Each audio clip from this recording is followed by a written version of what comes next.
Good morning, y'all. This is Amy from the Dog Guide San Antonio. Thank you so much for tuning in or watching the replay here with Stephanie Garza, a local business owner over at Pup Up and Away and a contributor to the Dog Guide San Antonio. She is also a certified dog trainer, and she just recently got a new certification. Can you tell us about that?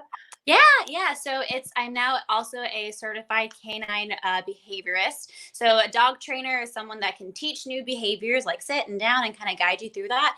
And a canine behaviorist is someone who can see behaviors and help you change behaviors. So if you're having things like leash reactivity experiences at home or something like that, a behaviorist can better help you align it and get those problems fixed. Awesome. Love that. I wasn't aware of that differentiation there. So that's Yeah, awesome. yeah, there's a lot. Congratulations. Yes. Luckily. Well, you definitely know your stuff, and we appreciate you being here to share your knowledge. Well, thank you. Yeah, so today we are talking about how to prep your pup for fireworks. Right now, as we're recording this, New Year's Eve is just around the corner, and that is a notorious time, for people to enjoy fireworks. Uh, I definitely know where I live in the city, people still use them within city limits here in San Antonio, although you're not Mhm. technically supposed to. So that's definitely an issue that a lot of us see is, people using it within city limits. It gets really loud for our dogs. Can you tell us about some of the issues that you see with dogs and fireworks? Yeah, I mean, I think noises in general are just a really big thing for our dogs.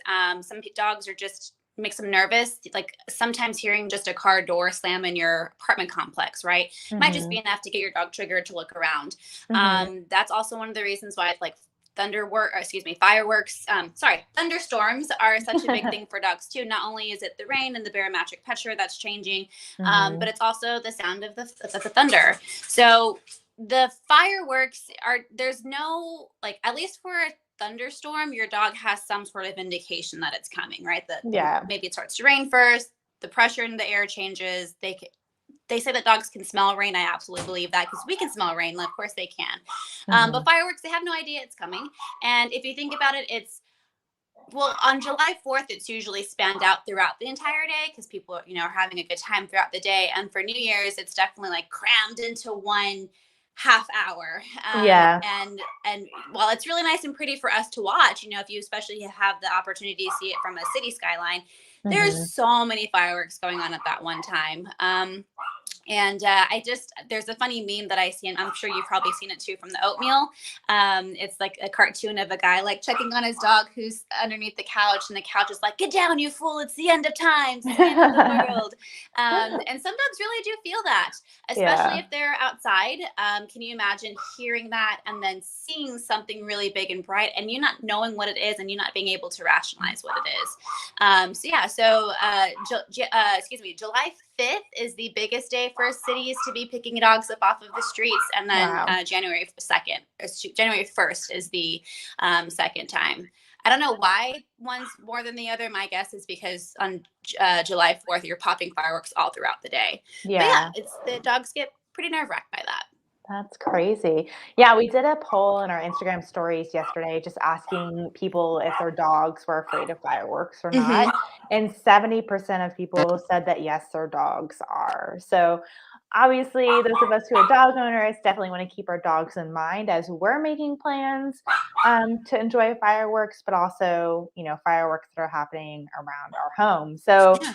we have some things to share with you guys about how you can prep your dog, some ways you can help with their anxiety. And then Stephanie, I'm sure, has some great training tips too. So we've had some of our contributors on the site write about prepping your dog for this kind of stuff before. So they've mentioned things like thunder shirts. Can you Mhm. thunder shirts? I'm sorry, you were breaking up. Can you repeat that Oh, question? could you? I was asking if you could tell us about thunder shirts. Yeah, so the Thundershirt is pretty much just compression wear. The way the Thundershirt is operated is it's kind of like an open-ended sweater, and it has a bunch of like Velcro lining. So when you put it on, you can really squeeze your dog and kind of really tighten it. And the idea Hmm. behind that is the more that we feel like a hug, the more that good feeling hormones like oxytocin and things like that get released. So it has a way of releasing some good things. I once had a client too who just like bought doggy t-shirts and sized down one for her dog. Mm. And for her, she said that that seemed to work. My question on those things is your dog actually like getting some sort of like endocrine reaction from that and having those hormones and making them feel better? Or are they like stunned that you put something on them and it feels so tight? Because I know for my dogs, when I put something on them, they're like kind of paralyzed for a second. That's But it's funny. always worth the shot, because Yeah. hey, if not, then it's just another something that you can put on them in the winter and help have them feel a little bit warmer. But there is a lot of research that a lot of other animals, us included, that's why like a heavy, like a weighted blanket feels really good for us. Mhm, There's lots of mhm. research that those things do make a difference. That's awesome. So verdict is slightly out, but I really probably just depends on your own dog. So it sounds like Yes. maybe trying that smaller dog shirt on first before investing in a more Yes, because they expensive can be pretty undershirt. pricey. There are Yeah, yeah. some really nice knockoffs because the Thunder shirt. I mean, the only thing that That's why the it's name cool is brand. because you can wrap it in. Yeah, but Yeah, there are some other brands that are coming out with some other ones, which is really yeah. cool. So it has kind of the same effect as like swaddling a baby does. I Exactly. imagine like Yes. helping your dog with that anxiety. Exactly. Um, so another product that people often use are CBD products to help with their dogs with hmm anxiety. What are your thoughts on that for fireworks I season? absolutely love CBD. My dogs are on a CBD regimen every single day, because Sally is 12, and I just want to make sure that Hmm. his joints aren't hurting or anything like that. Rishi herself is a little firecracker, so I keep her on something at all times. She's actually the one that you can hear in the background. Uh-huh. Um, but I love CBD products. The weird thing about CBD products is there's so many, Yeah. and there's not a ton of regulation when you're shopping for CBD products. So Hmm. I either recommend going to an actual CBD shop. Hmm. Places like Dab, I know, are really nice. I also have someone that I use personally, and his brand is the Flying W, and I know exactly what's going into his product. Getting it Hmm. from like a vape shop or something like that may be kind of sketchy, because there is just not a whole lot of regulation.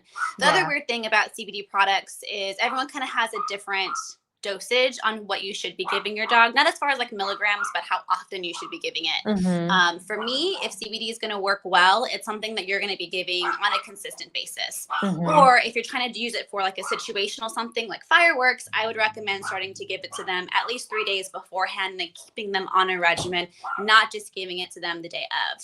I don't see like a big, huge difference in dogs when you give them just a single dose. So giving them a little bit to have that anti-anxiety, I think, in my opinion, works a lot better. Then you also have to think about: do you want oils? Do you want treats? Do you want to spray? Hmm. Because there's all different kinds of ways for it for you to give it to your dog, and they all are slightly a little bit different, Hmm. in how they swallow it and how fast it gets into like from their mouth into their digestive system, and it can be pretty costly as well, especially if you have a big dog. Yeah, yeah, for sure. And it definitely sounds like going to a vape shop is a good place to Yeah, get CBD products for your dogs. I imagine that a lot of CBD stores themselves probably have dog a pet section. products. Yeah, Yeah. for sure. But definitely doing your research and talking to your vet if you have Yeah. specific concerns about your dog. A So, lot of really yeah. great like small mom and pop boutiques are starting to carry Hmm. CBD as well. Like I know Yeah. Southpaw carries some, and they're a Hmm. podcast partner. So going and shopping with people that are going to be more carefully curating their products is definitely where you want to Hmm. go. Yeah, for sure. Awesome. Okay, so another product that people often use or recommend are essential oils. Mhm. What are your thoughts on that versus CBD products? Kind of along the same. So I like to use essential oils for very quick situational. So if you have Mhm. something that's going on, you can put it in your diffuser. You can put it on your dog. If they're wearing like their collar, you can put it on there. I have schnauzers, so I just kind of rub a little bit in their beard. And for me, the efficacy is pretty quick. What I don't like Mhm. about essential oils is, once again, there's not a whole lot of regulation in there. If you bought a $12 bottle from Walmart of lavender, it's probably full of a lot of chemicals and Mm. fillers and things like that, and things that you yourself shouldn't want to be breathing, and especially for our dogs. Mhm. So I highly recommend to my clients, when they are thinking about using essential oils, is to definitely do some research in the company. There's Mhm. really two brands that I like. One is Young Living and one is doTERRA. Mhm. And unfortunately, with those, you do have to know someone who sells it, because it's one of those like independent consultant things. There might be some other ones you could buy from stores that I just haven't experienced myself. But essential oil should be expensive because the only thing that should be in there is the actual plant matter itself. Mm-hmm. My personal story, and I love telling the story because it's such a quick one. Sully hates children. My old house that we were living in, even just the sound of children like makes him cringe. So it was a nice summer day, and at the old house, our neighbors had a pool and one day we had the windows open, and they were having a kid birthday party, and there's kids laughing and screaming and having a good time. And Sully's just on edge. He's growling. He's not having a panic attack, but you could just tell he's on edge. He's shaking. He's kind of like pacing around the room just a little bit, like, oh, I don't really like what's happening right now. So we put in a Young Living blend called Stress Away into our diffuser, and I rubbed a little bit on his beard as well. And within 2 minutes, he was laying down. The window is still open, the kids are still there. And for me, any and all of these products, you're just looking for a way to take the edge off of the specific situation. We're not looking to change a bunch of behaviors. This is just kind of a way to manage and take the edge off of certain experiences. Yeah. Awesome. I love that. And that he doesn't really like children. That's a funny. He Like hates kids. And when I got him, I was this junior in college. And I didn't socialize him to children as a puppy, which shame on me, but I wasn't a dog trainer back then, so I didn't know. We all learn, especially if we have multiple dogs. We do things a little bit differently with our second dog around. So yes. It sounds like lavender is kind of like the go-to essential oil if you're going to use an essential oil. Yeah, lavender is a great one. It's pretty much, aromatherapy, whatever you would smell to kind of calm yourself down, the better. They're kind of the same thing for our dogs as well. Some people are a little bit nervous to use essential oils because some people have stated that it could be dangerous for your dogs. The only species that I understand that there are higher risks for are cats. And it's very specific scents. And I can't tell you which ones those are because I don't have cats. But it's very specific scents like cinnamon or something like that I think you should be careful with cats.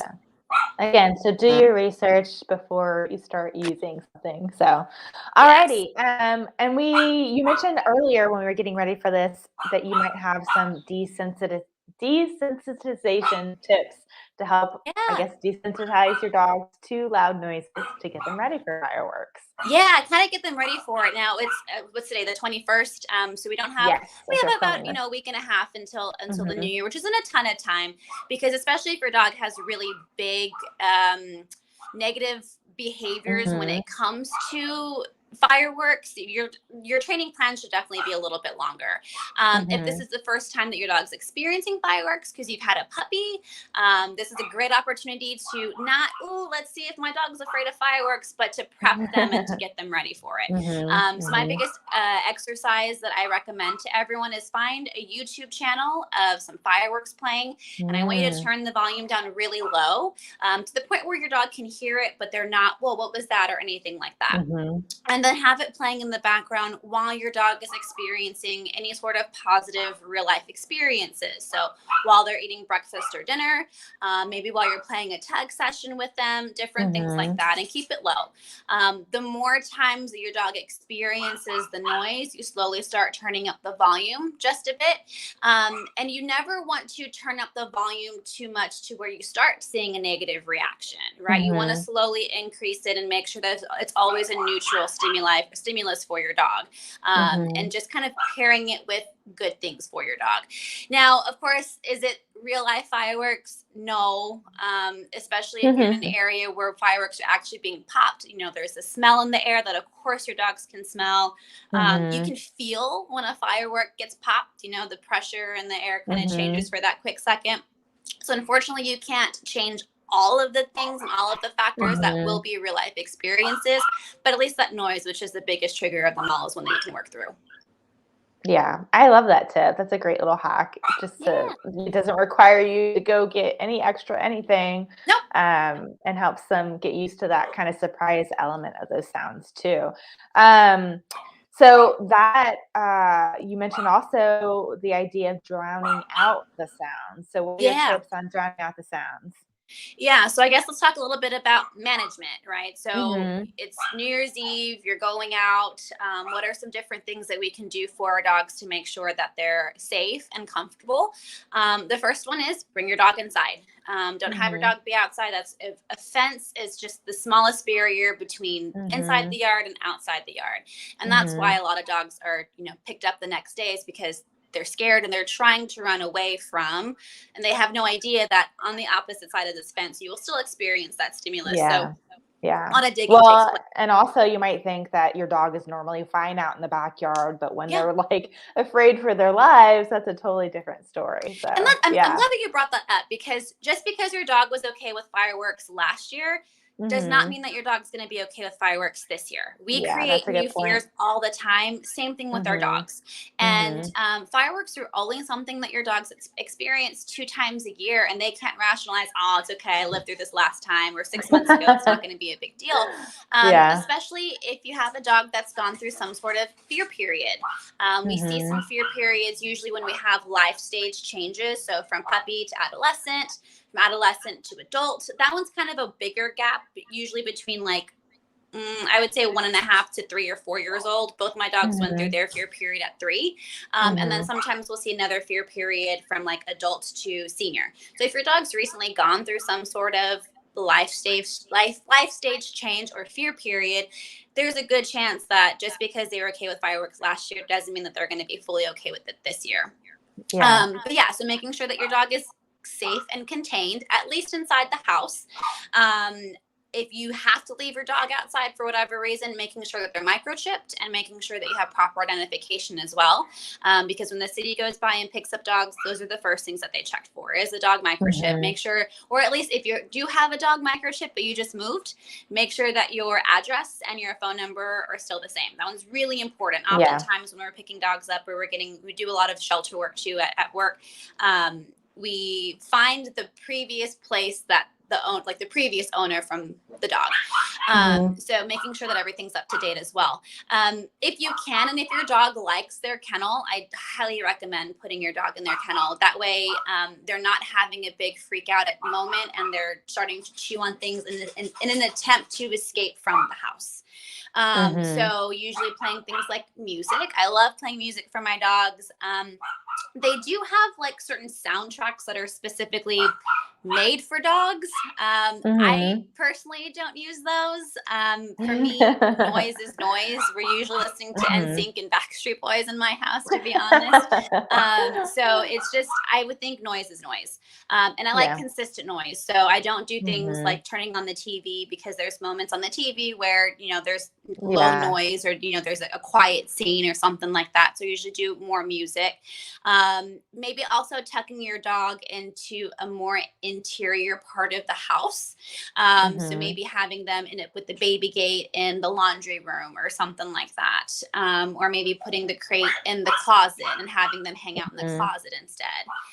Yeah. Also, any and all of these things that we talked about, the CBD, the essential oils for sure. If you have an outlet close by to your crate, have some essential oils diffusing, and that should really help your dog. They also make like calming paw balms with like lavender Mm. essential oil on it that you can rub on their paw Mhm. on their pads, and that can also help them feel a lot better. But yeah, just making sure that your dog is safe and comfortable.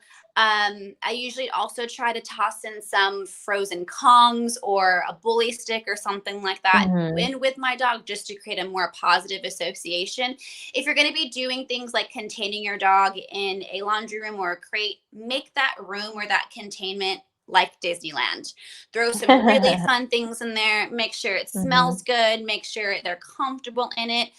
If you're experiencing where you should put your dog beforehand, don't figure that out on New Year's Eve. Start playing around Mhm. with that now. Start leaving your dog in the crate or leaving them in the washroom for 10-15 minutes slowly, and then making sure, okay, like you're okay, right? Because we don't want your dog to be in an environment that they're stressed in and also hearing the end of the world outside. Yeah. So making Yeah. sure that we're prepping our dogs for those things as well. Yeah. But yeah, those are pretty much my biggest tips, is making sure that they're safe, they're comfortable, and trying to keep them happy as much as possible. If your dog is having a really big freak out moment, chances are they're most likely not going to touch that frozen Kong or that bully stick. Mhm. But at least also, once everything dies down, and you're still not home, or you're still, it's also a really good way for them to release some stress through their mouth. Yeah, So still making sure they have a little bit of something to hang out with if they love want to that. use it. Awesome. Love that. I am a big fan of white noise too. There's a Yeah, lot that's of a good one. great white noise channels on Spotify if you have Oh, that to put on, or I use it on my Google speaker when I sleep at night a lot. So, yeah, got it. Yeah, I those are like that one. great for my dogs too. So, awesome. Well, thank you so much, Stephanie. I appreciate you coming on and taking the time to share your tips on how we can help get our dogs ready to have Yeah. a less anxious night on New Year's Eve or 4th of July if you're watching this then. So, thank you for tuning in, guys, or watching the replay, and stay tuned for next time when we meet together. Thank y'all.